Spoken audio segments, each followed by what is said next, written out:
Monsieur le Président, membres du comité, voilà maintenant plus de 2 ans que l'Initiative citoyenne de vigilance du port de Québec s'est donnée pour mission de colliger et de diffuser l'information sur les impacts environnementaux des activités industrielles au port de Québec. Ce combat, nous ne l'avons pas choisi, il nous est tombé dessus et au sens propre.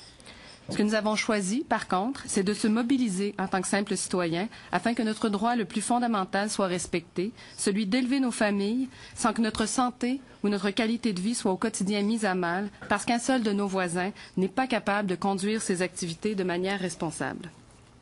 Nous sommes aujourd'hui plus de 450 membres, 1000 sympathisants, mais aussi liés à plusieurs mouvements citoyens et ceux d'un océan à l'autre, tous unis vers un seul objectif, celui de forcer les administrations portuaires à appliquer à la lettre leur mission, qui est d'assurer leur rentabilité dans le respect de l'environnement et des communautés. À tous ceux qui nous auront dit encore trop souvent que le problème est que les ports sont de juridiction fédérale, je réponds inlassablement que si c'était le cas, ce serait déjà un immense gain. En fait, les ports semblent de moins en moins de juridiction fédérale et de plus en plus de juridiction portuaire.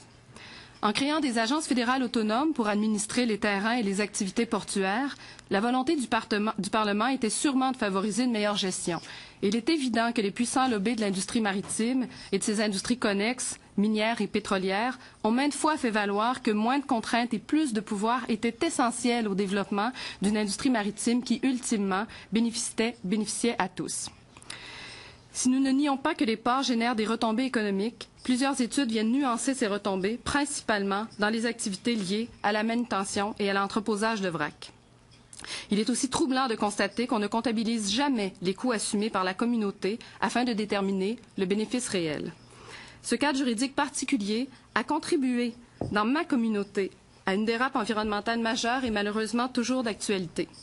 Alors qu'au Canada, la concentration moyenne de nickel dans l'air ambiant se situe autour d'1 nanogramme par mètre cube et que la concentration jugée sécuritaire pour la santé est de 2 nanogrammes, la population de Limoilou a été soumise pendant plusieurs années à des concentrations autour de 52 nanogrammes avec des pics événementiels allant jusqu'à 1670 nanogrammes. Tout ça sans que personne ne puisse ou ne veuille intervenir. Si notre travail acharné des dernières années a permis de mettre au jour un scandale environnemental, les avancées mesurables restent toujours assez timides.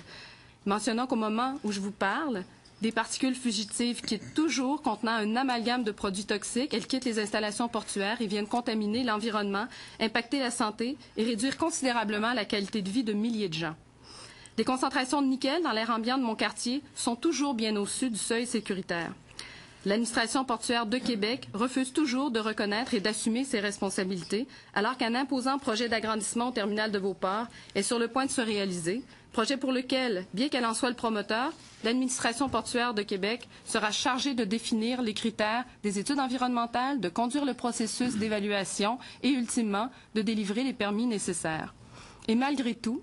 les ministres responsables n'ont cessé de nous répéter au cours des 2 dernières années que l'administration portuaire de Québec avait les pleins pouvoirs, la situation sous contrôle et que ses administrateurs avaient toute leur confiance. Alors que, comme en plusieurs endroits au Canada, le bris de confiance entre l'administration portuaire de Québec et la population est presque total, nous serions en droit d'exiger un resserrement du cadre régissant l'ensemble des administrations portuaires afin que ce genre de dérape cesse et surtout ne se reproduise plus. Pourtant, les modifications à la loi maritime du Canada qui sont à l'étude devant vous visent plutôt à augmenter, une fois de plus, les pouvoirs des administrations portuaires. En terminant, il me semble essentiel de vous rappeler ce qui m'apparaît comme le premier devoir d'un représentant de la population, celui de protéger les plus vulnérables et d'assurer à tous le droit de vivre dans un environnement plus sain. En récompensant ainsi une industrie délinquante par des pouvoirs accrus, j'aimerais que vous vous questionniez sur le message que vous envoyez ainsi à des milliers d'hommes, de femmes et d'enfants qui vivent à proximité des installations portuaires et qui n'ont pas les mêmes moyens que cette industrie de faire valoir devant vous leurs arguments. Vous leur envoyez comme message que peu importe les conséquences, il est correct, au nom de la rentabilité, de soustraire certains secteurs d'activité du cadre législatif normal au profit d'un cadre réglementaire spécifique. Vous leur envoyez qu'il n'y a rien de choquant pour une organisation à s'auto-réguler en veillant elle-même à l'application des lois chargées de l'encadrer. Mais aussi que les ports sont des entités un peu en dehors du temps et de l'espace, sans lien avec les communautés qui les hébergent, et qu'il est donc normal que la loi maritime du Canada soit la seule qui s'applique. Je vous demande humblement de reconsidérer les modifications envisagées au profit de mesures favorisant plus de contrôle, de transparence et d'imputabilité pour l'ensemble des 18 administrations portuaires du Canada.